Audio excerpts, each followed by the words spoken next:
Welcome to the Bigger Pockets Money Podcast, show number 164, Finance Friday edition, where we interview Kyle and Sarah and talk about reining in spending to focus on what matters most. Hello, hello, hello. My name is Mindy Jensen, and with me as always is my rugby aficionado co-host, Scott Trench. You know, that's a rucking awesome introduction, Mindy. Thank you. Scott and I are here to make financial independence less scary, less just for somebody else, and show you that by following the proven steps, you can put yourself on the road to early financial freedom and get money out of the way so you can lead your best life. That's right. Whether you want to retire early and travel the world, go on to make big time investments in assets like real estate, start your own business, or simply just accelerate your financial journey and doing more things right, we'll help you build a position capable of launching yourself towards those dreams.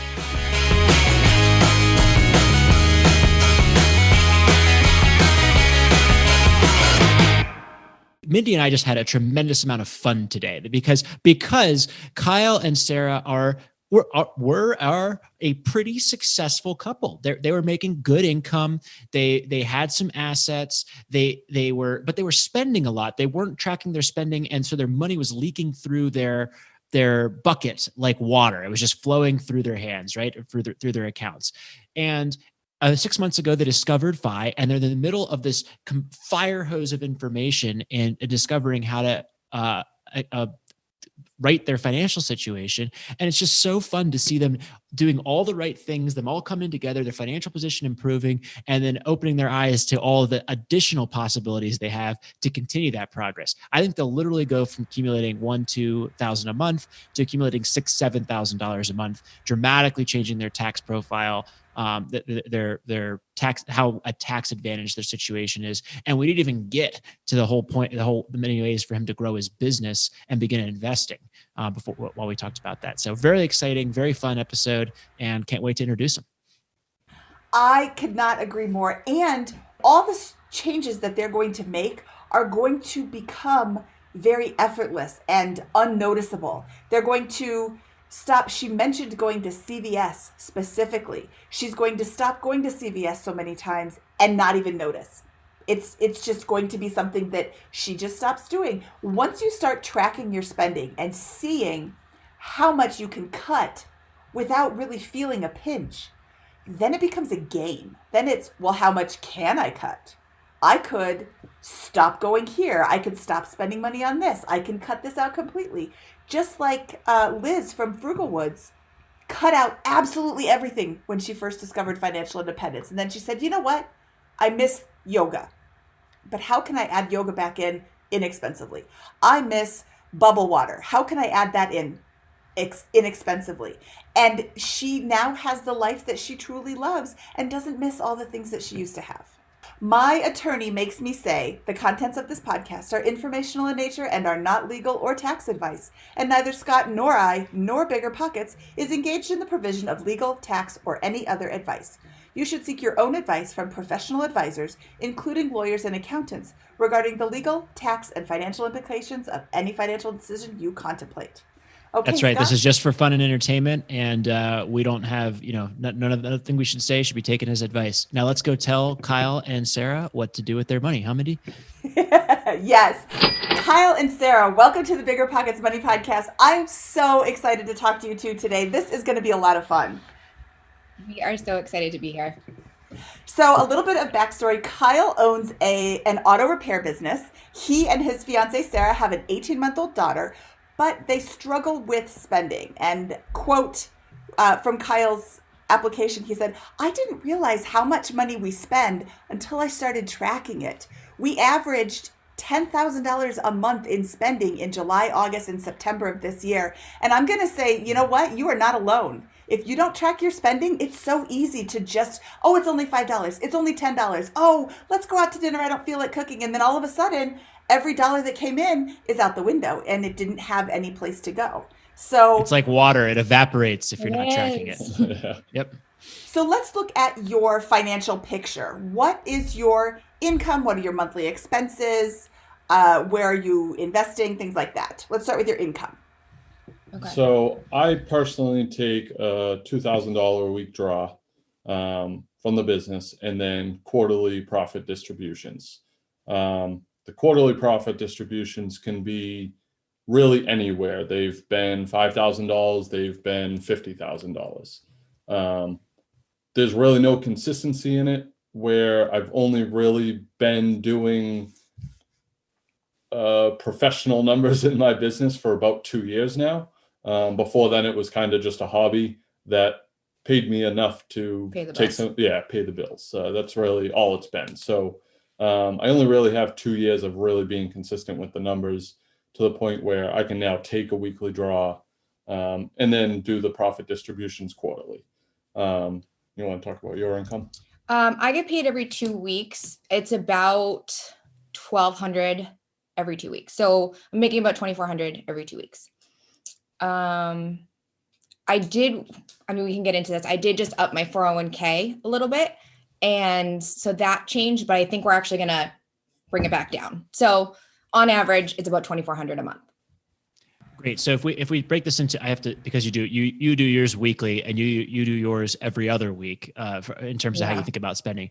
So that's going to be 104,000 in income from a steady basis, and plus bonuses, what we will call bonuses for our purposes, distributions from your business here. And then you're bringing in about 1,400. Is that as an after-tax amount, or is that the pre-tax amount, Sarah? Okay, so $2,400 a month, $600 a week. And this is after taxes. Okay, great. So 2,400 a month is going to be about 30-ish a year or so. So you've got 130 in base income, and let's break it down to monthly, just because for our purposes, it helps us be consistent. If you're listening, it'll be consistent to kind of hear it on a monthly basis. So what's that? 130. You're going to be about 12,000 a month. We'll call it 11,000 a month. So I was at 11,900 last month. So that's a pretty good number to go on if we're just thinking vague. I mean, it'll fluctuate a little bit from there, but it was 11,900 last month. Great. So we've got let's call it between 10 and 12,000 a month in total income. 11,900. Yeah. We've got a ballpark picture of that. Some of that's going into 401ks. Is any of your income, Kyle, going into a pre-tax account, like a self-directed or a 401k or anything like that? So last year I put the 6,000 into a traditional IRA, but other than that, no. I do have my Roth IRA from contributions before I hit the income cap. I have to transfer over to a traditional IRA. Great. Any other sources of income, like investments or anything like that? So I have my investments. So income, no, but we do have money in the stock market. I have 126,000 in mutual funds, and then she has 20,000 in her mutual funds. She has 30,000 in her 401k, and I have between both my IRAs about 23,000. Awesome. So we got a number of assets here as well. What are your expenses? On a monthly basis, do you have, you just started tracking your expenses recently. Do you have a ballpark of where that money's going? Yes. So I have it broken down into a crazy spreadsheet that would take us days to go over. On average, we spend about $5,500 on regular expenses that get paid every single month. And then after that, we spend about $1,000 on life insurance. And then on average, we spend about $2,000 on money spent on, the takeout, personal care, CVS. household expenses. I do a lot of, I just signed up to take my my Massachusetts real estate agent course. So I have that in there under continued education. So there's always stuff like that popping in there. I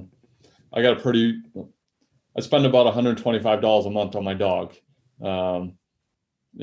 Stuff like that. So it ends up being about $2,000 a month spent on needless stuff, I guess. It's not Got it. needless stuff. It's let's see, how do I say this without being really, really mean? It's mindless stuff. And that's not even the right way I want to say it. It's just if you're not tracking where your money goes, it will go wherever it feels like going. So I love that when I asked you if you track your spending, you're like, So that is my first piece of advice is start tracking your spending without guilt and without shame. Just start every time you spend a dime, write it down. On this day, I went to this store and I spent this much money. I bought this stuff. So it's easy to categorize. As you first start doing it, you're like, oh, it was groceries and makeup and hairspray and deodorant. And then you just start throwing everything under groceries or groceries and personal care. We started saving receipts, and then we've started, tallying things, entering them in the spreadsheet. We also, we only use one credit card. And Perfect. So I pull that out in a Excel form, and then I break it up into our spreadsheet, just so that it's easier to move around. In COVID times, it can be a lot easier to just put everything on a credit card instead of trying to pay cash for things. I don't know if you try to pay cash for things. On the flip side of that, it's super easy to spend a whole lot of money when I'll just put it on the card. I don't have to worry about the cash. So I get why people aren't paying cash right now. But keeping track of where it's going and seeing it, the way that my husband and I started off, we had a notebook, like a piece of paper on the countertop, and we would come in the house and I would immediately write it down. And the first day of the month, you're like, oh, there's 3 transactions, whatever. And like the 15th day of the month, you're flipping the page, you're thinking, oh my goodness, where is all this money going? Why am I going to, I've said this so many times, but why do I go to the grocery store literally every day? I don't need to go. There's no reason to go to the grocery store every single day. Make a list, stick to it, and don't go every day. It's right there on the way home. Yeah. It's so easy to have pretty good credit card control. On average, I get about $6,000 to $7,000 in cash back on my credit cards each year. Wow, that's amazing. Holy cow! And that's because of your business, right? That has to probably have a lot to do with your business. The business helps. Yeah, the business definitely helps. But I've since finding BiggerPockets money. We found them about 3 months ago. No, I think beginning of the summer. So we've probably been listening to the podcast for a little bit longer, but we really didn't start tracking anything until about 3 months ago. And then you guys covered credit card hacking in one of the episodes, and I went from cash back to travel rewards after hearing about the lady that did the travel rewards for everything up until she got financially independent and started using that for their travel. And I was like, damn, that's where it's at for me, because the cash back really doesn't matter to me. I just use it just to pay off the credit card. But the travel rewards ended up turning into a better benefit for us the way that I pay the credit card. Got it. Well, I love it. And it sounds like there's a lot of creativity. It sounds like you guys are motivated. You're willing to try the hacks here. You have a really good starting point with a pretty solid high income here and opportunities to increase that. And what I'm looking at, what I'm hearing is I've got $8,500 in expenses that you just mapped out, $5,500 in fixed, what you call fixed expenses, which I want to dive into in a second, $1,000 on life insurance and $2,000 on that fun stuff, the personal stuff, the stuff that is non-recurring. Yeah. It sounds like what I think is going to happen is your tracking is going to, I think, immediately make a dent in that $2,000 a month spend. So I'll leave you guys to kind of to tackle that one, because I'm sure that as you are intentional, you'll be like, do I really want to take out tonight, or would I rather have the $35 back? That's been our last 4 weeks. Insane. That's been our last 4 weeks. We were spending $1,000 a month on takeout. Last month it was $350. This month it was $270. Love it. And there's no reason to get it to zero. Sometimes you like takeout, right? Yeah. But now it's like once, maybe twice a week, and that's it. Yeah. I mean, that's a huge incremental thing. So those are the variable expenses, right? We have fixed and variable. I love that you're starting with that. And you're going to make an immediate dent with that. But I want to dive into the fixed expenses, because we're talking about the 80-20 rule with finance. That's your 80%, or at least your 65 or 70% in your case. So what's compiling? Oh, go ahead, Mindy. Before we jump into those, I want to know what you did with the money that you saved on takeout. So you were spending $1,000, and then this month was only $270. What did you do with that money? I So- just keep it in my bank account. Okay. But I think that we had a lot, like, so this month we had a lot of Christmas or gift expenses, or we have a gift category. So Yeah. we had a lot of gift, that went up this month. So that's starting to even out a little bit.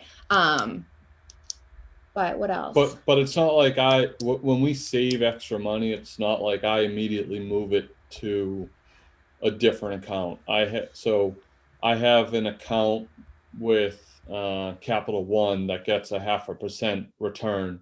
So I have, that's kind of like a revolving amount. When I don't need it in my checking account, it just goes directly there.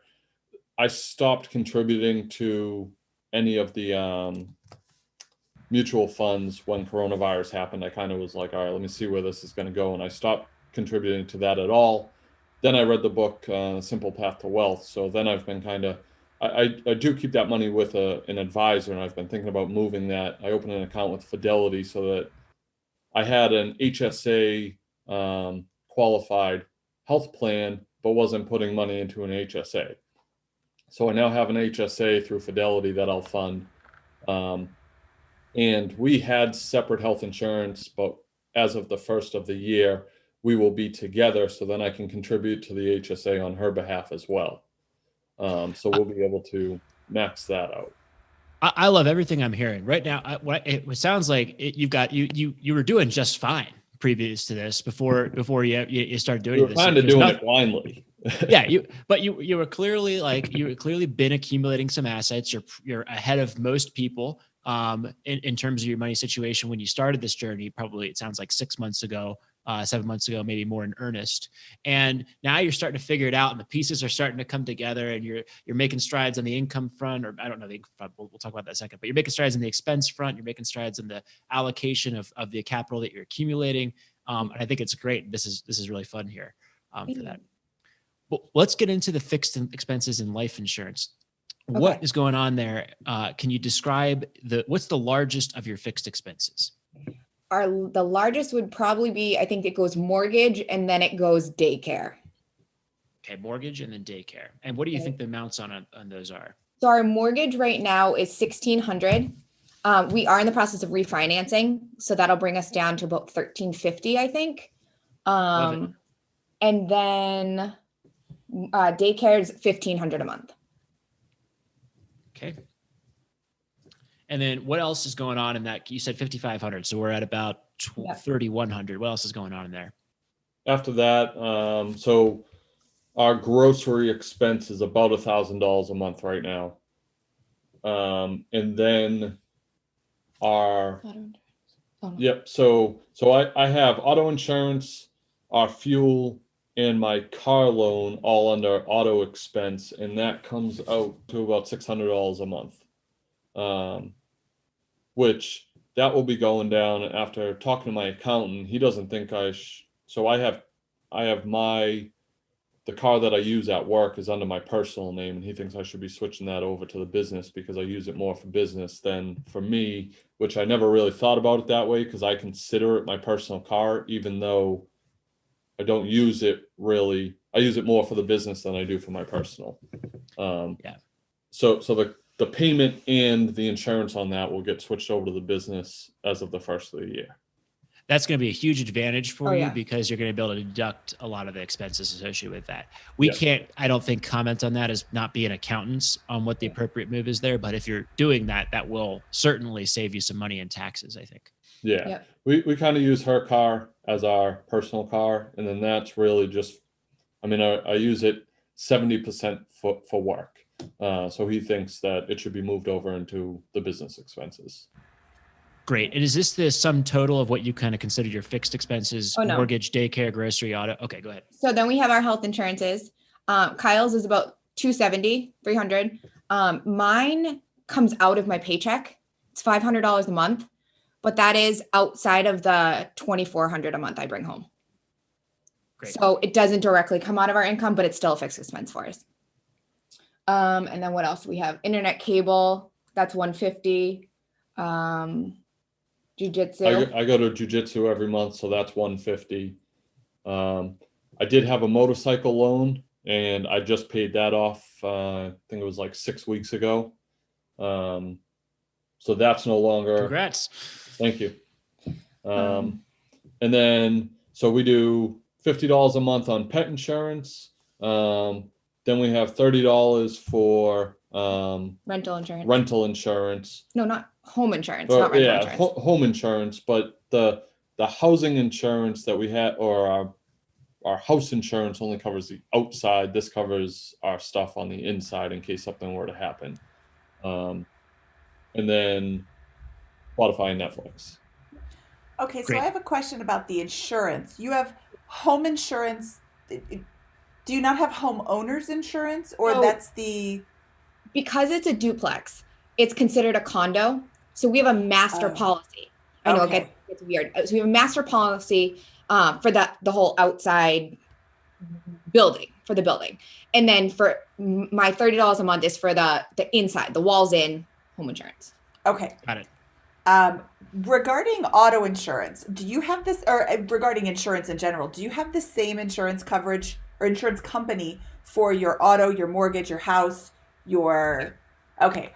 That's another thing I want to recommend that you do is reach out to multiple insurance companies. Hit all the big ones: State Farm, Allstate, Geico, Liberty. I use Liberty Mutual for mine. Reach out to all these companies and get a quote. Ask them for, get all the things together and say, I want a quote on bundling them, and see what happens. Because a lot of times when you bundle them together, your rate will drop. You'll get a discount. I think they're called line discounts for each additional thing that you insure with the same company. Yes. Another thing that insurance companies do is not reward you for loyalty. Your rate will go up 2 or 3% every year. And you've been there for 20 years, all of a sudden you're like, why am I paying so much for insurance? You call another company and you're like, how much lower is my rate? Right. So if they're not going to reward you with loyalty, do not reward them with loyalty. And every year or every other year, get a requote from all the same companies and see what they can do for you, because it's not that big a deal to switch your insurance company, especially if you can save a lot of money. You can save 15% or more on Geico. I actually have Geico, and you love it. I love it. You're in good hands with Mindy. Yeah.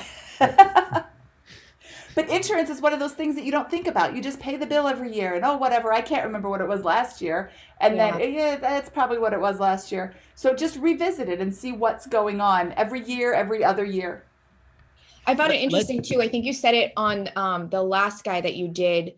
When you were exploring his finances, that once you're over 25 years old, you make a note, like you let your company know. And when you have kids, you let your company know. Yes. Your insurance company. I thought that was fascinating when you said that. Yes, because then you're a safer person when you're 24, you are a reckless mess. But once you turn 25, you are a responsible adult and you can go forth and prosper. And when you have a child, now all of a sudden you follow the speed limit. Oh yeah. And I don't know how attached you are, but I would wonder how that motorcycle fits into that and the insurance policies and those types of things. So how much do we pay for? So I used to have it on there in full insurance, and that cost me $68 a year. Okay, that's not too bad. So I used to just pay it. Yeah, no big deal. Now, do you have a motorcycle license, Sarah? I did. Okay, so I have a motorcycle license. My husband has a motorcycle license. At one point, we had a Honda. Oh God, I can't remember what it was. A Honda Shadow and a crotch rocket. That's what I learned on. I had a Honda Shadow. That's what I got my license on. Yeah, it's a great bike. He had a crotch rocket, but by switching, me being the primary on the crotch rocket and him being the primary on the Honda Shadow, we saved money because I am a woman, so therefore I'm better, according to the insurance company. Yeah, that's so crazy. And, we didn't ride them very frequently. We don't have them anymore, but the same with sports cars. Go ahead, Scott. Well, I just wanted to zoom out for a second here and say, when we list your expenses out one by one here in the fixed category, we've got a mortgage for $1,600. We've got life insurance for $1,000. We've got daycare for $1,500, groceries for $1,000. Auto, health, internet. It's almost like there's so much opportunity here, I think, for you to make progress over the next year or two in systematically reducing each one of these fixed expenses, that is going to be, I think, the biggest opportunity for you in your finance. And what I think is interesting, and I'm really glad we started with insurance here. Insurance is actually one of the smaller components of your overall spending in this category, but it's the most easily actionable one, it seems like, in the first step. And so I think that when I'm zooming out and think about a framework for attacking this, I think which ones you've already got the variable expenses, and it sounds like you're under control there and know what's going to make you happy and what's not. And you've made a $750 drop in those in 1 month or two, right? But this is, I think, the interesting part. So I think when you talk about insurance, that's perfect, is to think about putting them all in one thing. With health insurance, you guys are now spending $800 a month on health insurance. And Sarah, you're spending $500 a month out of your paycheck, right? Yep. Is there, Kyle, I would wonder if you could talk to your insurance or your accountant or your insurance broker and see if there's a way to get Sarah on your plan. So we just did that. Okay, great. Yep. So starting January, I will go on to his plan. And I think it'll go down about $720, $730, something like that. Yep. But then our copays or our right now, like my doctor's appointments, I pay $170 every time we have to bring our daughter to the doctor's on top of my $500 a month. So with his, it'll lower it just a little bit, but we won't be paying out of pocket so much. We'll have like a $20, $30 copay. So that alone is awesome. I'm excited for that. Yeah. I'm excited for you. Yeah. It will lower our expense when we actually do use it, but hers also isn't HSA qualified. So now that we'll be together, we can hit that max as put money into the HSA. So we'll save that money there, on top of saving money when we actually have to go to the doctor. Yeah. Love it. That's I just looked at that and thought there's an opportunity there with the way you run your health insurance. Love that you're already on top of that and making that move. That's going to save you some money and make your lives a lot simpler. And I love the HSA max out thing and way you're thinking there. Moving back up to auto, you've got an insurance and a loan. What's your interest rate on that loan, that car loan? 3.49. Okay, so it sounds like that's not really an opportunity for us here. You could pay it down, but a lot of people would kind of rather invest or do something else with the excess cash flow. How are you thinking about that? That's kind of, I looked at, so it's $40 a month in interest right now. I just refinanced it, in the beginning of the year. So I've had the car for 2 years. It was at 4.99, and then I got it to 3.49. And just refinanced it. So that's how I think I put $2,000 down when I refinanced it. I originally had financed about 18,000. So I put $2,000 down, and then I've been kind of just like when the bank that I got the refinance at has a coin machine. So when I trade in all my coins, it goes directly to my car. And I do that like every 3 times a year. So I've been paying it down a little bit faster by doing it that way, but I don't really care to pay it off. It's not huge. It's $260 a month. So and now it will be under the business starting next year. So it won't even really affect me all that much if I continue to use the loan and pay it out outright. Yeah, once it's under the business, I wouldn't pay it off really at all. Yeah. I would just pay whatever the going rate is. Yeah, that's definitely enough. Yeah. So I want to jump back to that insurance really quick. Now that you're not paying $500 a month pre-tax for your insurance, I want to see that in your 401k. You had mentioned at the beginning of the show that you had increased your 401k and then you were going to pull it back, but you're all of a sudden going to get $500 more a month because you're not on their insurance anymore. So or the HSA. Okay. So we're going back and forth currently about the 401k because I put in 8% and I get, so if I put in the 5%, I get the 4% match, but I was putting in 8%, getting the 4% match. That's what I've been doing for a while. Then I just recently, the past month, did like 35% to get about an extra 400, 500. And it was once I paid off my student loans. I had the extra 400. So I was trying to get it into the 401k. You just paid off student loans too. That's awesome. Oh yeah, that was huge. So we're excited about that. But now we don't know. We don't know if we should put it into the 401k or if we should put it into index funds. we don't know where to put it. I'd put it into an index fund in the 401k. Those are not Okay. mutually well. Look, If that's let's an let's zoom option. out. Let's zoom out and talk about the broader context of the do I invest in the 401k or not? When I started at my very first point building wealth, I did not put any money into my 401k except for that which I got a match. Better judgment.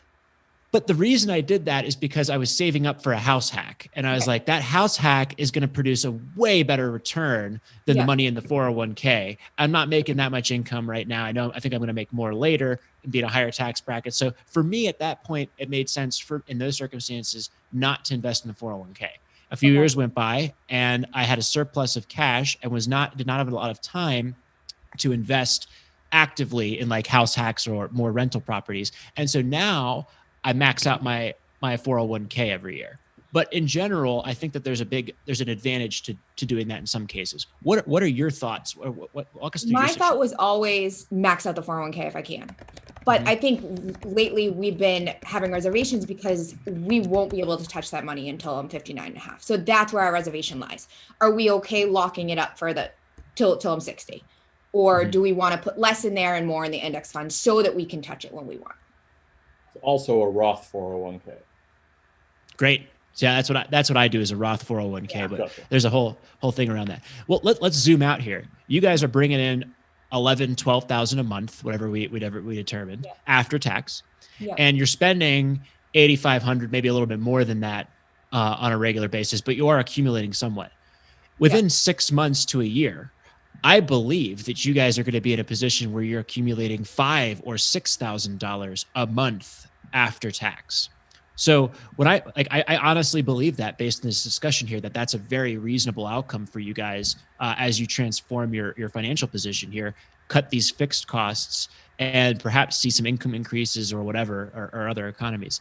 When you get to that point, you're going to have the option to both max out your 401k with that $19,000 limit and have tons of cash left over for after-tax activities, which I think is a pretty exciting potential reality. What's your reaction to that? Am I giving you a realistic vision? Is that, or am I in fantasy land? I think that's pretty realistic, but I think also Kyle doesn't have a 401k. So that even makes me feel like because he doesn't have a 401k, yes, I should put more into mine. Why don't you have a 401k? I looked into what the fees were going to cost me as being a business, and none of my employees have any interest in putting into it. So by the time I pay the fees on getting it set up, it was going to cost me more money to have it than if I just didn't do it at all. I've also been searching for my first income property for about 3 months now.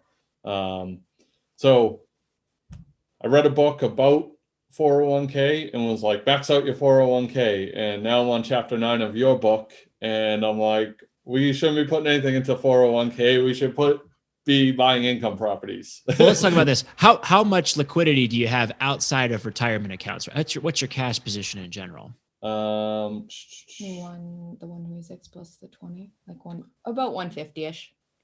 So you have $150,000 in cash outside of retirement accounts. Outside of retirement accounts and outside of our 1 year expenses savings. It's a non-qualified invested account, so it's not a retirement account. There are 2 individual accounts that are invested in the market. Okay, but if we wanted to cash them out now, we could turn around and take all the cash. Great. So you have access to liquidity that you could use to deploy in whatever you're interested in, including real estate. Yes. So look again. I think you think about where you are now, and you're accumulating. It sounds like a few $1,000s a month on average. Is that right? Yep. Prior to this, again, I think once you attack these fixed expenses, it'll take you 6 months to a year to go through some of these changes. You'll be able to knock out a few with the health insurance, but we haven't even got to grocery, daycare, mortgage, life insurance yet.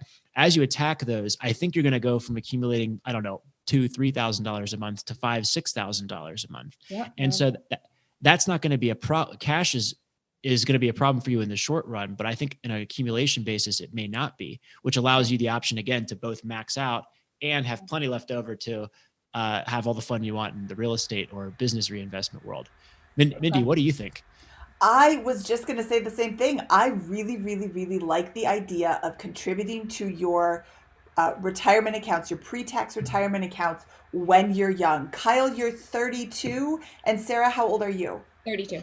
Okay, so I read this study way back when I was young enough to do something about it, and I never did anything about it. So don't do what I did. But if you contribute, let's say $1,000 a month to Yes. your retirement accounts from age 22 to 30, No. and then never again, and then 2,000 No. from 30 to 65, you'll have more in your retirement accounts if you started when you were 22 and did it for 8 years than if you started for 30 at 30 and did it for 35.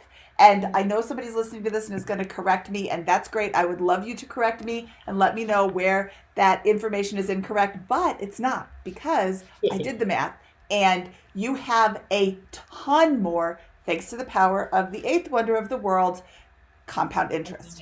Yeah. Arnold Schwarzenegger. Yeah. Albert Einstein said that, and he didn't actually. Somebody corrected me on that too, and that's okay. Somebody said it, and they're right. It is the eighth wonder of the world, and it is amazing. So I would love for you to be able to put more into your 401k, because you're 32 years old. You've got a ton of time until you are 65 or 59 and a half when you can take it out. You'll still need money then. You have a daughter. Maybe there are more coming, maybe there aren't, but you will have more expenses down the road. I would put away while you can. Reduce your taxable income. I'm sure you're paying a lot to Uncle Sam. You don't need to. You can keep that for yourself. Yep. The HSA, maxing that out is going to be huge. And you said you can max it out for her as well. You can also max it out for the baby. I think the family max is $7,000 a year contribution. Yeah. I would love to see that maxed out. Yeah. That just grows and grows. We have a friend of the show, Brandon, the mad scientist, wrote an article called HSA, the Ultimate Retirement Account. You just put money into your HSA. What I do is I max it out every year, and then I don't take money out. I just keep throwing it in there. We are blessed with health, and we have nominal health expenses. I save all my receipts. And in 10 or 15 years, I can start pulling that money out. I don't need to get reimbursed this year. I can get reimbursed in 10 years for my expenses now. So that's going to help. Yeah, that is something that I don't think is as well known as it should be. So I'm going to send you a link to this article.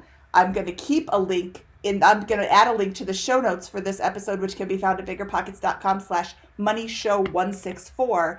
And that's an awesome article. And he goes really into the ins and outs of how you can use the HSA when you're not using it to pay for medical expenses. Okay. But I would love to see you maxing out by the end of 2021, 2022, maxing out your HSA and your 401k, your Roth IRA. Kyle, Sarah, do you have a Roth IRA? No, I only have the Roth 401k. Okay. Scott, you can have both, correct? You can have both. Yeah. And let me just. Oh, no, jump in, Scott. I just want to address something on the retirement accounts. Kyle, you quoted Set for Life, and thank you for the plug there. In that book, where I think I'm confusing people is I say retirement accounts don't count as that like financial runway or tangible wealth, right? But remember that in that book, I'm talking to the 50,000 or less income earner per year, starting with zero and not saving anything, and how to compress that and get off to the races. And for that, I think working towards that runway and then house hacking is a critical thing. You're not in that position. You guys earn well into the six figures. You have hundreds of thousands of dollars in assets and a potential to generate a tremendous amount of savings. So for you, I think you can have your cake and eat it too by getting the tax advantages or, with these retirement accounts and having plenty left over. So you can move toward financial freedom both by creating that tax advantage position and by investing after tax in assets like brokerage accounts and real estate. Is that helpful? Yeah. I'm sorry, I'm confusing folks, but it's really that specific circumstance that I think it's where that makes a lot of sense. Yeah. Okay, great. So I believe you can have both a Roth 401k and a Roth IRA. Is that correct, Scott? You can. Oh, yeah. Sorry. Yes. Great. Then I want you to have that too. Oh, sorry, Scott. Well, I got another thing here. We got a lot of stuff on that. This might go a long time, guys, because we got a lot of stuff here with this. So, Kyle, you own a business with employees, right? Yes. I want you, I would suggest that you go shopping in the next couple of weeks and get that 401k plan set up, because you can play a whole lot of games with your 401k there to shield income. So as we talk about your we probably won't even get to your business today, but I bet you as you focus on your business and scaling revenue and income, you're going to generate more profit and you're going to want to shield more income from taxes. You can conceivably get up to $30,000, $40,000, $50,000 into that IRA through your business, especially if you have employees, via profit sharing and other types of items like that. When you go and set that up, I think you should go and get advice. I'm not sophisticated enough to tell you exactly what to do there, but I would get on the phone with 5 or 6 people and sit down and just go through the mind-numbingly painful exercise, sorting out the salespeople from the actual value creation. But you can set up plans really in your favor if you're able to go and research that and figure that out. It'll fry your brain a little bit as you go through the nuances that allow you to do that and the technicalities. But that's a really powerful mechanism for business owners with employees in situations like yours. Okay. I have a self-directed solo 401k because I have a separate business outside of working for BiggerPockets. And I am able to put up to $54,000 a year into my 401k contributions. That's my own $19,500 contribution for this year. And then my company can match my salary up to 25% of my salary. They can match that into my 401k. Now that works for me because I am self-employed with no other employees except for no other full-time employees except for my spouse. This is something, again, it doesn't. It's better when you have employees though, because I've set this up without going into specific details. As an employee of BiggerPockets, I set this up for our founder, a plan like this, and was able to achieve some really good gains there as well, without going into too much detail there. Okay. But you could be able to do something like that too. So this is exciting. Mindy and I are having a lot of fun here. We have so many ideas. I'm so excited. So, what type of person would I talk to about that? Like, would I talk to my regular financial advisor about setting that up? Talk to your financial advisor about it and ask for referrals to folks who can set that up. Because you're looking for basically a company retirement plan, right? And you're going to set it up. Since your employees don't seem like they're interested in the retirement accounts, that allows you to kind of set that up, and that maximizing your personal advantage rather than necessarily as a benefit to employees. You can also choose to set it up to incentivize employees and retain them, but that's going to be an option you're going to have to discuss with the plan advisor. Okay. But yeah, I would talk to your financial advisor for a referral there. And I want to say, just while we are having the discussion about your company, you are a mechanic. Are you on the Car Talk trusted mechanics list? I am not. Okay, so Car Talk is it was, and maybe it still is, an NPR show. It is 2 guys, the smartest men on the planet, who love working on cars. Like, they went to MIT and then they went and opened up their own auto mechanics business, and people will call in and say, hey, my car's doing this, or it's making this weird sound, and they're like, oh, I know what that is. It's this like weird thing. And they've even taken the actual car to other people, mechanics who have looked at it and can't find it, and they diagnose it over the radio, which I find fascinating. But anyway, they have a mechanic files. If you can get your shop listed on their trusted repairs list, anytime I move, I go there to find a mechanic, because they won't list you if you're a scammer, and you don't listen to my show if you're a scammer. So I know you're honest. Scammers. So I want you to get on the Car Talk mechanics list as well and see what that does for your business too. Do you have a manager for your company, for your business, or is that something that you do yourself? That's my role. And how many employees do you have? So right now I have 4. Oh, okay. Yeah. I don't really know anything about the mechanics business. Clearly. Yay! I don't think we're going to be able to get to the aspect of increasing your income on the business side today, just because from a time constraint. Although I'd love to talk to you about that. That's one of my favorite things in the world. And second episode. Yeah, sign us up. Yeah, maybe we have a second episode. But I do want to continue rolling through some more of these fixed expenses, because again, when we look at financial positions. There's always one lever. It's spend less, earn more, invest, or create, right? And you have two huge levers, in my opinion, here. You've got your expense right now. You've got your expenses, your fixed expenses in particular, and then you've also got that income potential with your business because you have control over that. And so today we're focusing on all of the expenses. Maybe we come back and do the income another time here. But let's continue marching up the ladder here and go into groceries, which I don't think we need to spend a ton of time on, but I know Mindy has some things to say about. So you spend $1,000 a month on groceries. Yeah. That seems a little high for 2 people and a baby. You should see what the baby eats. I'll No, give you that. I think it is a little high. I think we could easily drop it down to 800. Okay. Start there, and then even a little bit more. But Episode number 3 of the BiggerPockets Money podcast featured Erin Chase, who talked about how to get your grocery budget under control. And one of her top tips was just shop the sales. Get the grocery store sale flyer and look at what's on there. Oh, chicken's on sale this week. I guess we're eating chicken. Or pork is on sale this week. I guess it's pork. Or we're going to have a meatless Monday, or we're going to have, 3 meatless days. Meat is a big expense.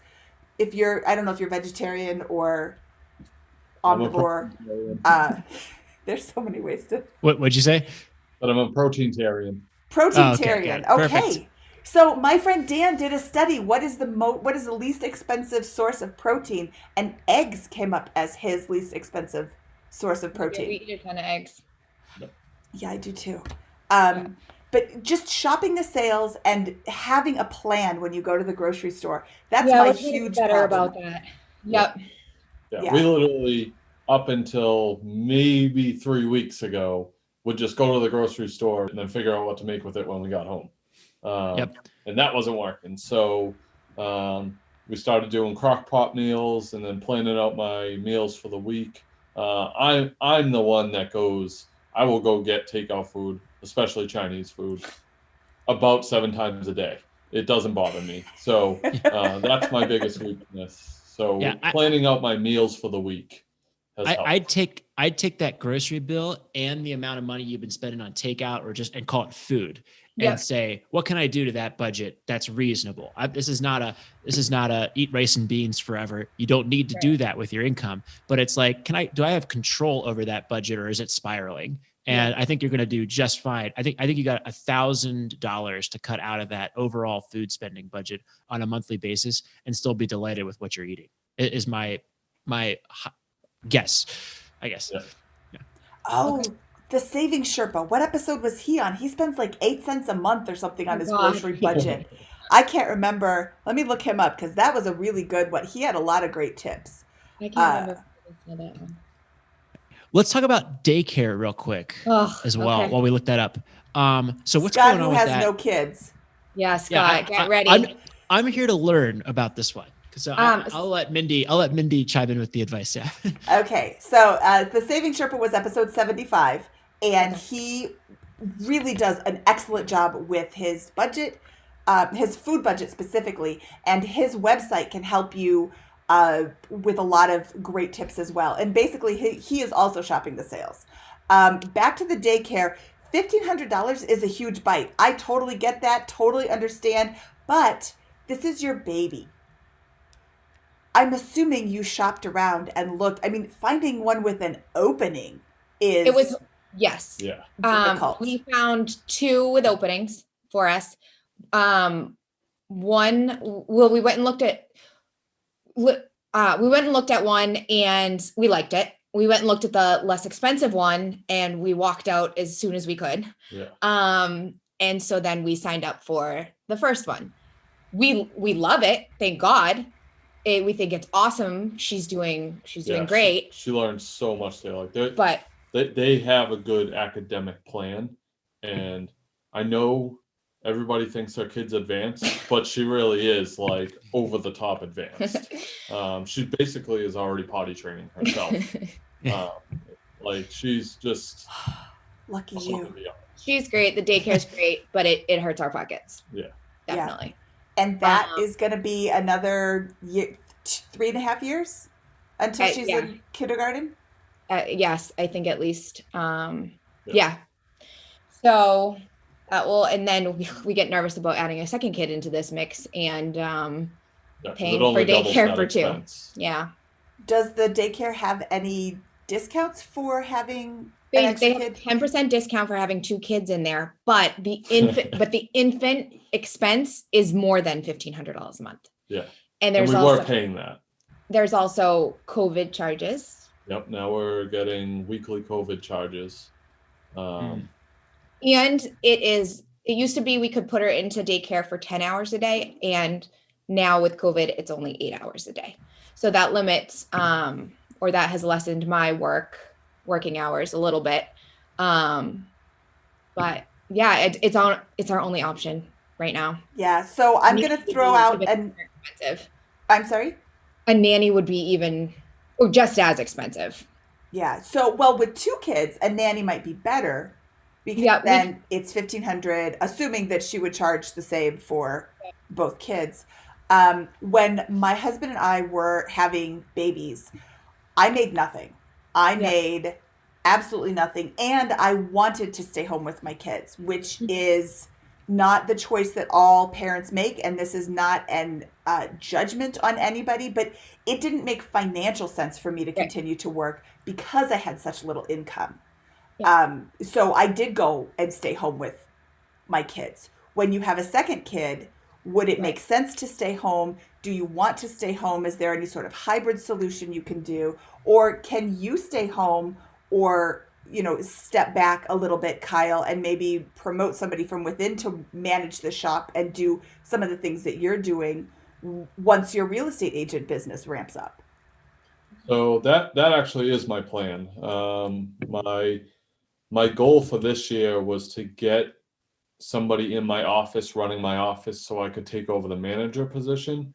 My goal for next year is to have two people in my office, and the one that I have there now will hopefully become the manager, because it's really the manager role is only really about 15 hours a week. So he can basically do his job and be the manager if I hire somebody to fill his position for the full day.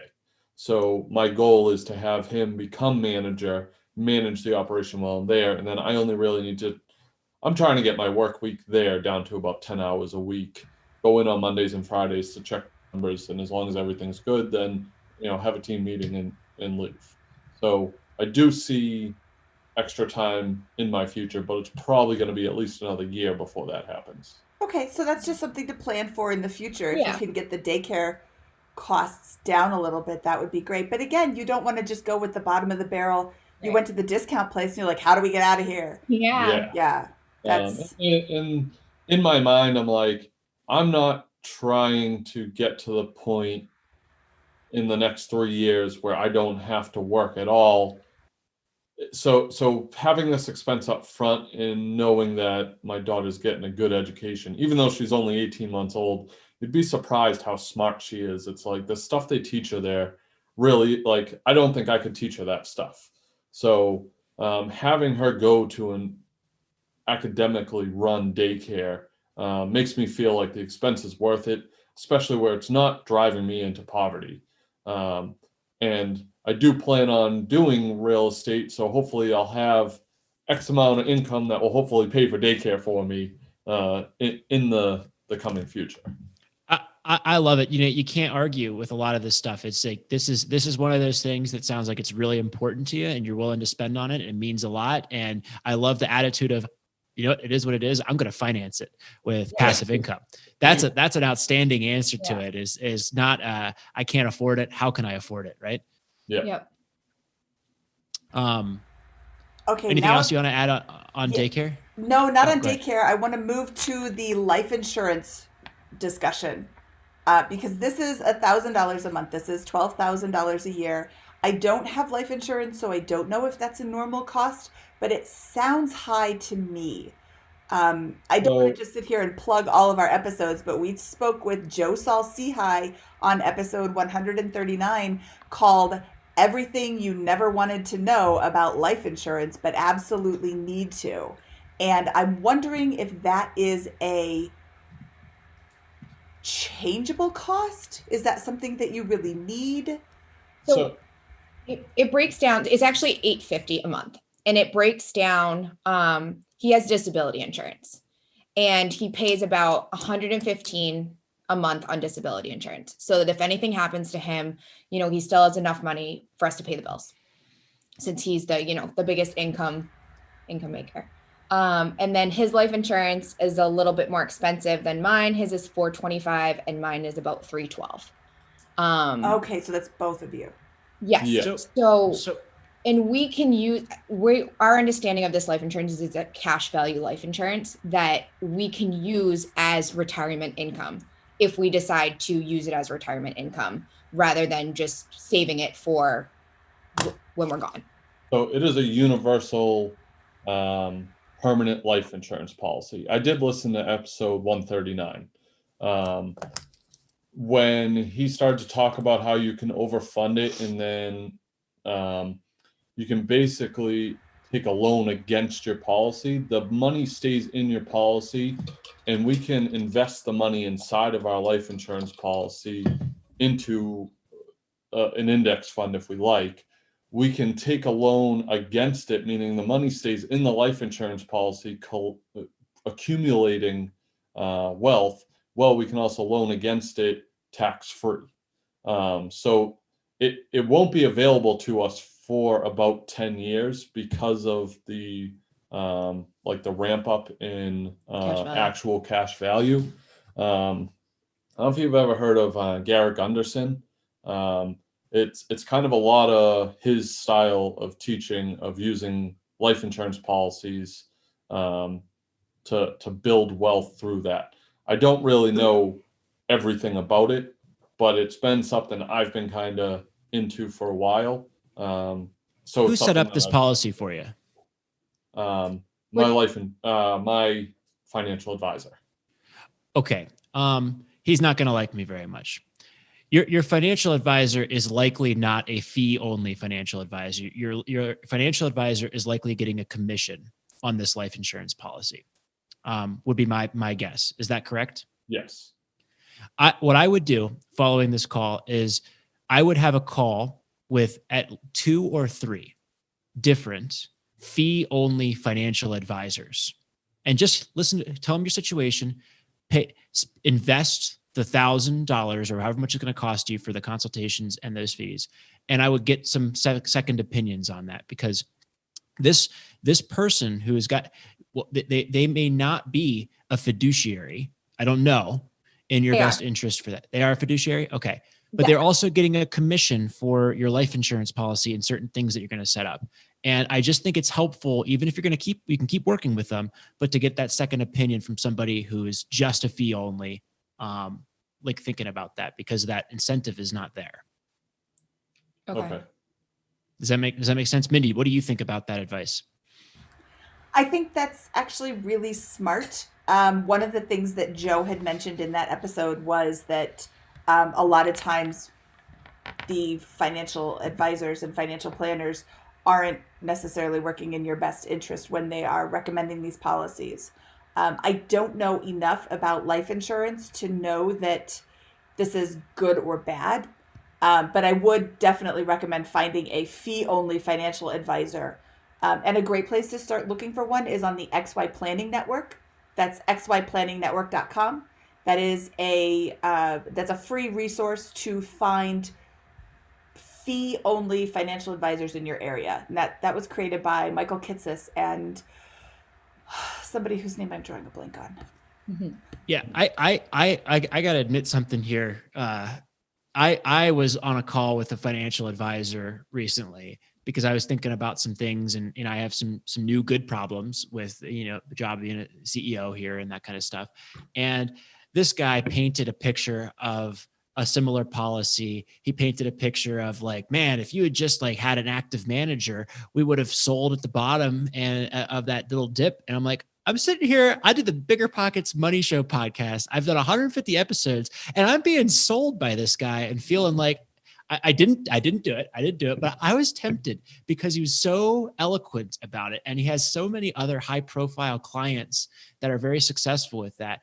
And I just walked away being like, man, if I'm sitting here and I do all this stuff and I just heard Joe interviewed him myself on the insurance philosophy, and I'm thinking about it because it's so tempting. There's something here. And there are specific cases where a universal life insurance policy makes a lot of sense. But I just think it would be helpful to get that second or third opinion from a couple of folks who aren't designing a portfolio to get a lot of assets under management and to get a lot of insurance policies set up, because that's how they make their money. And look, I just want to say here, like, it was really hard for me to turn the guy down, frankly, on some of those. And again, that's what I do for a living. So that's that one piece. The second thing I want to say about life insurance is one of the advantages. Look, there are specific cases, and this is why you should get really specific advice that we don't have time to dive into here on the show. But as a general framework, after discussing this with Joe, the advantage to some policy like this, in my opinion, outside of the we talked about the insurance piece. There's the peace of mind piece, which you can get through term policy, for example. Outside of that, though, there's the guarantee and the ability to, after tax, access some of the contributions prior to retirement to fund things, maybe as a source of liquidity. I think if I'm thinking through your situation, my instinct, this may not be the right answer, but my instinct is to think, how do I shelter as much money as possible pre-tax through other mechanisms like the HSA, like the 401k, like your employer 401k that you may be able to set up, for example, with a pension or whatever those types of things are, that allow you to put that. And then if after you shield that $75,000, $80,000 in income, you're still making $200,000-$300,000 because your income is exploding over the next couple of years. We talk about your business, then, and you still have more cash. Then I think that's where some of the components of this life insurance policy stuff may make a lot of sense, because that's when you can begin sheltering that excess cash flow from taxes there. So that would be my instinct on your life insurance policy. It may not be correct, and it may be something just to do more research on, but hopefully that's helpful.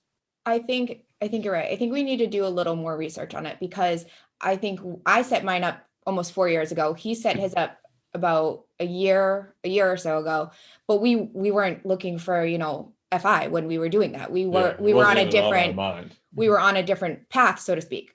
And so I will admit something, that I actually work for our financial advisor. So it's a little more personal than your average financial advisor. Oof. But I completely. Let's just cut that all out. I understand what you're saying. Yeah. No, well, can we leave that in? Is that okay? Yeah, no, we can leave that in. So we actually have a really great relationship with him. So okay, there's nothing he's going to take personally. Okay. He does treat us very well. I do understand where our relationship lies, and as far as I'm concerned, regardless of what I choose to do with my money, isn't going to hurt our relationship with him. He's not that type of guy. So it's never like that, by the way. It's never, I'm never saying that these folks are trying to take advantage or anything like that. I just wonder if the incentives are always helpful to work out with the fiduciary who's fee only, and in some cases, in my opinion, sometimes. Yes. So. Yep. Whew. Okay. So we've now talked about insurance. We've talked about life. We've talked about your regular insurance. We've talked about life insurance. We've talked about daycare. We've talked about groceries, and we've talked about some of the other smaller fixed expenses. The last thing here, and I know we're running pretty long, is the mortgage. Do you have any thoughts on your living situation? It sounds like you've read some books, maybe encountered the concept house hacking. What are your thoughts there generally? There's no right or wrong answer. I just love to hear. So house hacking is a difficult concept for me, because we have dogs that don't necessarily like other people. And I love my dogs more than any person other than the people that live in my direct household. So in that sense, I'm thinking house hacking could never work for us, but I've also, I've already gotten pre-approved to look at multis. I've looked at a couple in our area. So I actually we live about 30 miles from my shop. So I have a pretty good commute. So I was thinking of moving closer to the shop, but the average house near near my shop is about $700,000. Like I don't want to live that close to my shop. So we thought about getting a multifamily where we could house hack, but it has to have a yard that's separate from every other tenant, and that's extremely hard to find around here. Well, I thought you mentioned earlier that you live in a duplex. Is that? So we live in a duplex, but we don't own both sides. We own just one side. So, and our yard is completely separate from his. Our entrance is nowhere near his. Nobody bothers us. Our other neighbor there's maybe 150 feet in between our house and their house. So we have plenty of room here, even though our actual plot of land is very small. It's cozy and nobody bothers us. Okay, so what I'm hearing is you're not attached to your specific residence, but you are attached to a lifestyle that gives you a decent home and a place where you can have privacy for your dogs. Exactly. Is that correct? Yes. Well, look, I think that's awesome, and I think what I would just encourage you to do is I would say, can you find that? Can you maybe hire an agent or talk to a couple agents and say, hey, perfect world, does this thing that we're looking for exist, or are we in fantasy land? Because is there a place like this that we could find? Because that might be a way to really continue turbocharging things here. Or maybe you've got somebody who's also got dogs like that as a tenant. Maybe there's a perfect tenant out there that'd be willing to go in on that. I would just encourage you to leave your mind open to that possibility. So we are completely open to it. I literally just signed up for my real estate classes because I've been trying to network with so many real estate agents that they don't get back to me, or they send me that $500,000 3-bedroom, 2-bath house near my shop, and I'm like, that's exactly what I asked not to look at. Like, I'm that's not what I want. We don't care about having some big fancy house. And none of the Where are you located? We're about 20 minutes. Well, so right now we're in Haverhill, which is about 40 minutes north of Boston. My shop is about 20 minutes north of Boston. So I would check out, this is a plug here, I'm gonna plug it real hard, but I would check out the BiggerPockets real estate agent directory and chat with a couple of the local agents in your market, because they're all investor friendly focused agents. And there might be someone there, you could interview 3 or 4 of them and figure out which one might be able to help you. Maybe some of them are doing the south side or whatever, or not really in your area, but so look for that. But if you can find a good fit there, you might be able to find someone who's not going to waste your time with, luxury properties right next to your office that you don't want.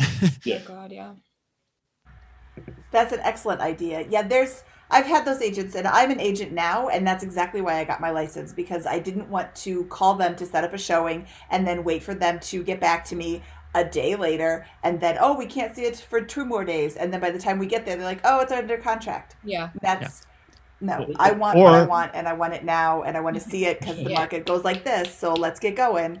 Or when you finish your great.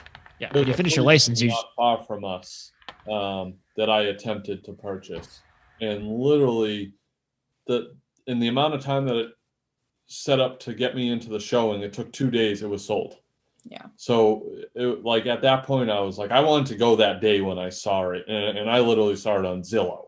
Like, no, I know that's not a place to be looking, but I have nobody else helping me really find what I'm looking for.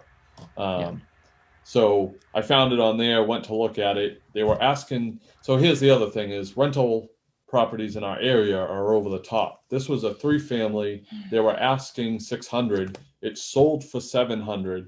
But for those apartments, the rent would only be about $1,800 a month, which that's pretty good. That's pretty good for an area like that, in my experience with Denver. Like, that's close to the 1% rule with those. But yeah, but not maybe at 600, it's great. At 700, maybe not so much. That's what I thought. I was like, at that point, you're basically hopefully breaking even. If not, you end up in a loss. Yeah. Yeah.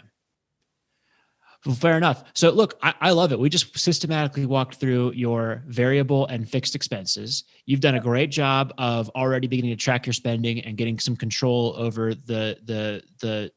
you're getting control over your discretionary budget.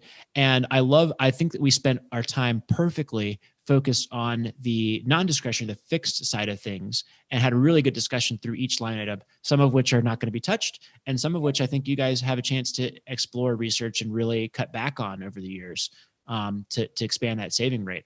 I wouldn't be surprised, again, if you're able to quickly, within the next 3 to 6 months, jump another 1,000 to 2,000 a month in savings and begin approaching that 5,000 to 6,000 a month standpoint. What do you guys think? Yeah, I'm up for a challenge. Yeah, that's exactly what I was thinking, but I also haven't been thinking like this that long, so I don't know. Like in my mind, I was like, is this even really feasible? How do we get it down anymore?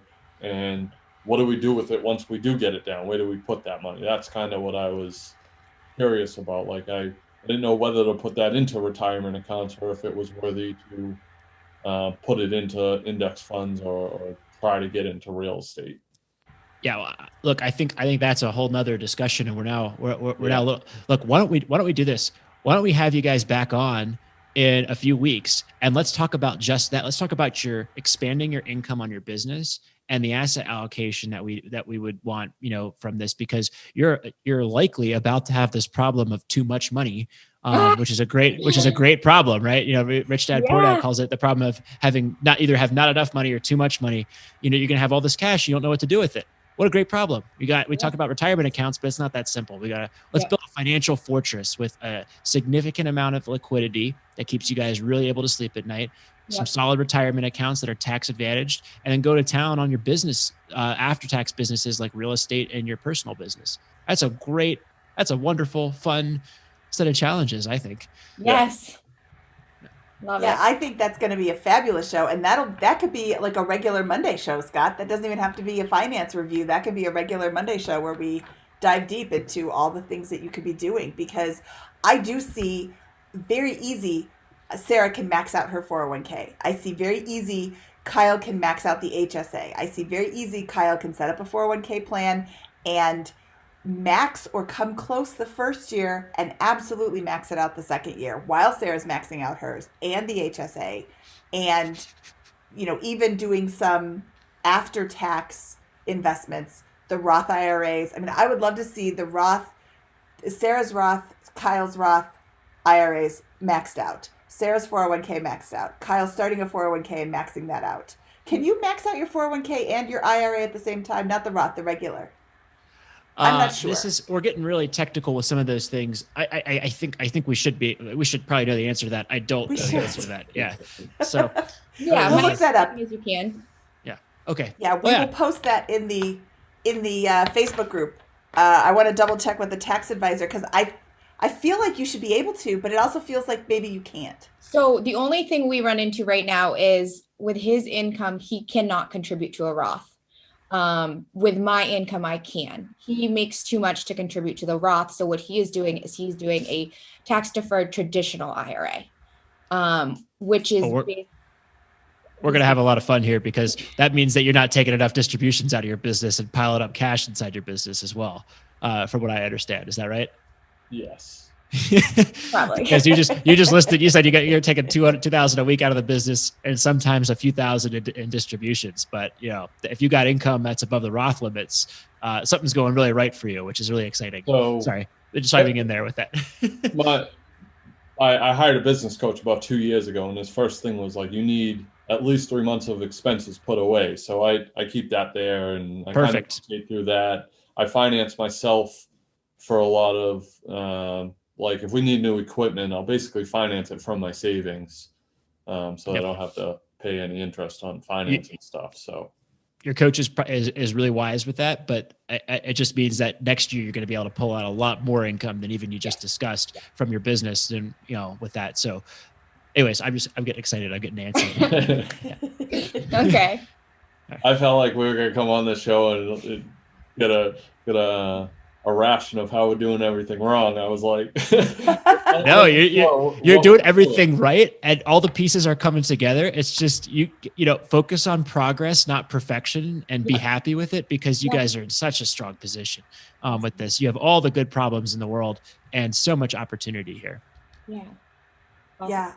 What I see you guys doing right, the most important things that you're doing right is thinking about money, being conscious about money, recognizing that I don't need to spend every dime that comes in, and you're both on the same page. Yeah. And that is so huge. That is, there's people who have applied to be on the show and they are not on the same page. And I actually asked somebody, is this going to be okay to talk about? Because I'm not sure from the tone of this application if this is going to be, a real big wedge between the two of them. Right. But the fact that you're both on the same page is fabulous. Yeah. You're thinking about money. You have the income to be able to finance the life of your dreams. You just need to, focus a little bit. And I think that that's going to be, like, when we talk to you again in a couple of weeks, you're going to be like, I saved up this much money. I got this going on, this. And you're just going to be on top of the world. You're like, I don't even care that it costs $1,500 for my daughter's daycare because I just saved $10,000. Yeah. So some of the things we talked about today were your insurance. I think that is going to be a good one to look at: your car insurance, house insurance, motorcycle insurance, any other kind of insurance that an insurance company like that would sell. I don't know if something like State Farm or Allstate actually sells life insurance, but talk to them about bundling everything together in one, and consider higher deductibles if you can afford that, which is, it sounds like you can. Tracking your spending is, like you've already seen, it is going to just open up your eyes, and you're going to be astonished at both where the money is going and how much you can save without feeling a pinch. I mean, you could cut out everything and just drink water and just eat rice and beans and peanut butter and jelly and totally feel the pinch and also save a lot of money. Yeah. But just by being conscious of where your money's going, you're really going to be able to see where things are going and say, I don't want that to go there. I don't want that to go there. I'm not going to get Chinese food 7 times a day, Kyle. Tell them, Mindy. Once a day. And then cut that down to once a week, because that's not really all that healthy, Mr. Protein-ivore. Yeah. It keeps me athletic. Is it good Chinese? No, he has no worse. I love good Chinese food. Everybody says that. Like I'm like, literally, it's my thing. I love Chinese food, and maybe you make your own. I was just gonna say that. It's not that hard. He's starting to get better at cooking, so he might get there. The most intimidating thing. Like, I literally, if you told me, Kyle, you should do this, I will literally just go do it. Cooking is ridiculously intimidating to me. I just. But we're learning. It's the worst thing I do in life. Find one recipe that you really want to make it, and see how it tastes. And then find a better Chinese food restaurant too. Come on. We're searching.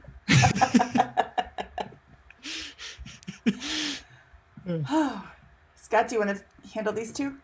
Oh yeah. So the next two items we have are think about researching 401k plans for your company and your HSA here. Maximize that HSA. That a sheltering income from taxes is going to be important, especially because you're in a high income tax bracket. Whether or not you're pulling the money out of your business is irrelevant. Your taxes are reflecting something that's over the Roth IRA limit.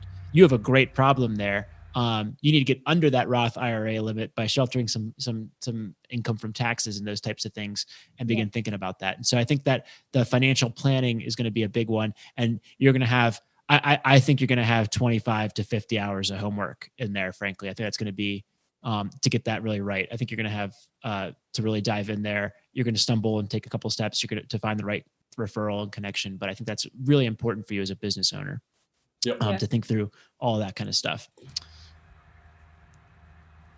I also want to say that episode 161 is with the Mad Scientist, where he comes in and talks about the Roth IRA, the backdoor Roth IRA, the mega backdoor Roth IRA. I can't even say it. The mega backdoor Roth IRA. And that episode came out on January 11th. So we are recording this in advance to kind of get ahead. So we haven't actually recorded that episode with Brandon yet, but we're about to. Okay. And then it will come out 2 weeks before this episode comes out. Nice. So I definitely want you to listen to that. And because he's really just the expert on those things. He loves reading the government policies on all that stuff and then can regurgitate it in English. So you don't have to do either. Very important. Or Scottish. I think he lives in Scotland now, but close enough. Nice. And I just really think that you guys are going to be able to max out all of the things as soon as you get your spending dialed down to where you want it to be. Um, Scott, is there anything else you wanted to suggest? No, just this is so fun because it's so great to see you guys having, look, you didn't do anything wrong, right? You're doing everything right. You just hadn't stumbled across the concept of financial independence and this world of this religion of fire that we've got going here. You've got it, and now you're just in this exciting part of figuring it out, and you're just gonna have I think such an incredible year ahead of you in dialing this in, and then you're going to be off to the races. Within 5-10 years, you're going to build up a staggering net worth if you're able to make these changes and stick with them for a little bit. Good. That's what we're excited for. Yep. I'm super excited for you guys because this is going to be fabulous. And we're going to check in with you, and you're going to be like, "Yep, we're already millionaires." No. Yeah, that may be conservative. We'll see. The 5-10. Yeah. Yes, now you're going to be billionaires. Oh wow. Trillionaires. I think you've got great things happening for you, and this was really exciting. Thank you so much for coming on the show today. I really appreciate your time. Thank you. And congratulations, Scott, on getting married. Oh yeah, thank you. I've got one of these now. Yes, So awesome. I like to do the fist rather than one of the fingers because it can be misinterpreted. But yeah, thank you guys. Oh wait, guys, you didn't ask us for a joke. Oh, what is your favorite joke to Scott, do you want to ask it? I'm sorry. Yeah, we're not doing the famous four, but we'll ask you, what's your favorite joke to tell at parties? Okay, you ready? Yes. What kind of exercises do lazy people do? Laser Ooh, I should know this. No, Ready? Yes. Diddly squats. Ah, That's a good one, right? I like it. I love that. Yeah. I just started doing 100 squats a day, like over the course of the day. That's And awesome. it's wow, that really burns your legs up. It does. It does. Good work. I gotta get a few days and it'll be easier. But boy, oh boy, I can walk funny now. Diddly squats. I love that. Okay, like it. Kyle and Sarah, thank you so much for your time today. And we will check in with you in a few weeks and see how you're doing. Okay. Love it. Thanks so much. Okay. Talk to you then. Thank you. Have a good day. Thanks, guys. Okay, Scott, that was Kyle and Sarah. I had so much fun talking to them. I am so excited for the possibilities that they have before them in their young lives, getting ready to conquer the world together. Yeah, that was just really fun. It was like, I think they came in expecting to be like, oh, we're doing everything wrong with all this kind of stuff.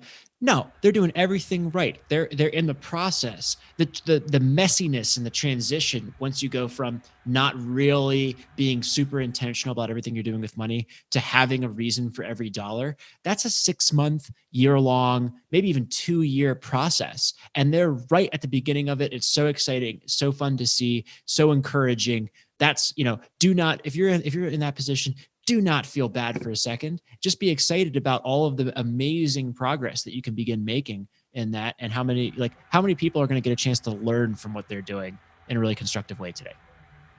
I think so many people are right where they are. I know I'm making a good income, but I can't seem to really save much. I can't seem to really get ahead. And I mean, you heard them when they said that they started tracking their spending. They were shocked at how much they were spending. It is so easy to spend every dollar that's in your wallet. I've seen it happen. I've done it myself many, many years in a row before I got my financial stuff together. So I love that they think that they're not doing it all right. And they're not doing everything right, but they can see where they can make changes, and they're doing it together. That is what's so important. They're doing it together. Yeah, they have not yet reached like optimization of their entire financial position. But I just want to say they're doing everything right because they're making progress on a regular basis and thinking through every part of it. They're doing everything right. They just haven't completed the play yet. They're in the middle of it, which is so fun and exciting. And look, we sit back and like in 6 months to a year, they're going to be dramatically having a different savings profile. In 3 to 5 years, it's going to be unrecognizable because their daughter is going to be in school, end of daycare, right? Or end of much of daycare, right? For much of the year, for those things, dramatic expense. So all of these big fixed expenses that they've got are going to be achievable. It's just a matter of when they get to pick them off one by one.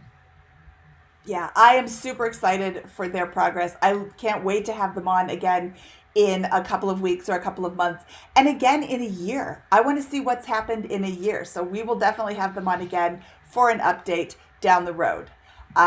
We are just getting started with our finance review episodes, and we really love doing this. I don't know if you could tell, we have a hard time hiding our excitement. And if you would like us to review your finances, you can apply at biggerpockets.com/finance review. Okay, Scott, this was super fun, but this ran really, really long. Should we get out of here? Let's do it. From episode 164 of the Bigger Pockets Money Podcast, he is Scott Trench, and I am Mindy Jensen saying chop, chop, lollipop. Okay, I have a meeting at 1:34. I'm sorry, 1:30.